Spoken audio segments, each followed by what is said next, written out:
Good morning students. Before teaching conductance of electrolytic solution, you should be aware of certain terms.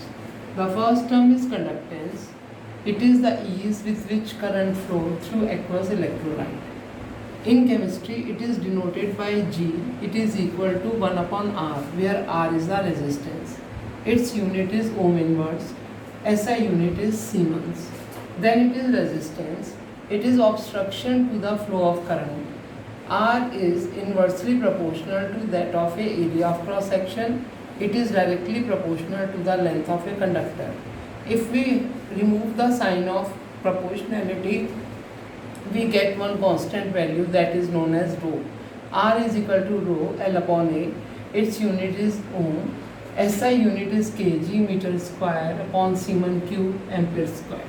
Now, the rho is the resistivity, or it is a specific resistance. In chemistry, we use word specific resistance where it is the resistance of conductor of 1 centimeter length. The area of cross section is 1 centimeter square.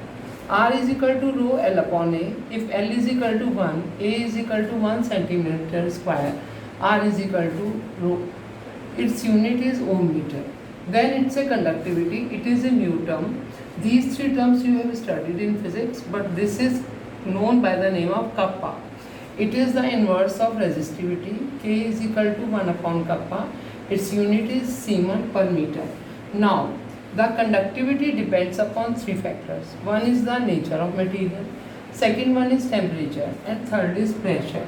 Now, all the materials can be divided into four parts for calculating the conductivity. One are conductor, then these are insulator, then these are semiconductors, then there are superconductors. The conductors are those substances which allow the passage of electric current through them. These are all metals: copper, silver, gold, etc.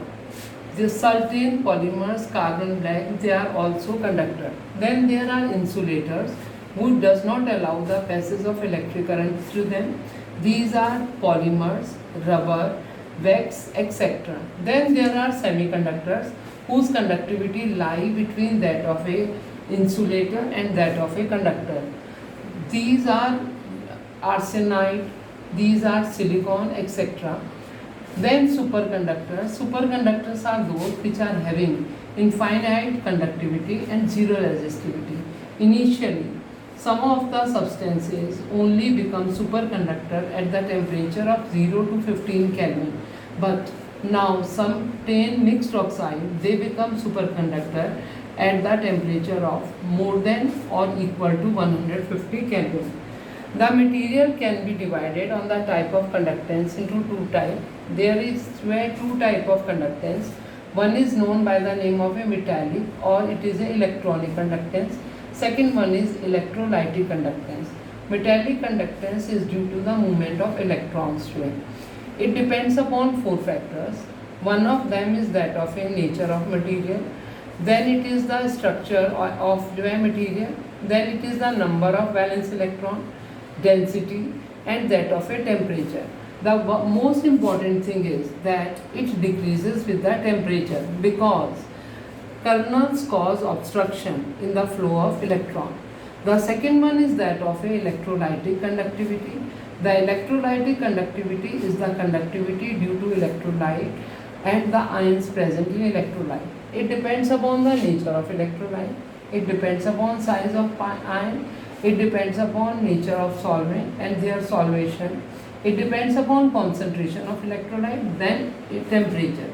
It increases with the increase in temperature because kinetic energy of substances increases and they become only good conductor.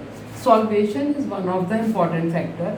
Nature of solvent is responsible for causing obstruction in the flow of ion. I will give you one example. Suppose the sodium chloride is being dissolved in water.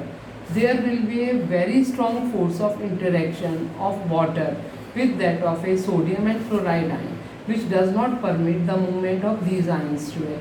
So that is why where there will be the only decrease in the conductivity that will be only taking place. Next second. ये बोलती है रुक तो जाए तो 5 minute की आ गई ये। भी एक और बनेगी 5 मिनट की।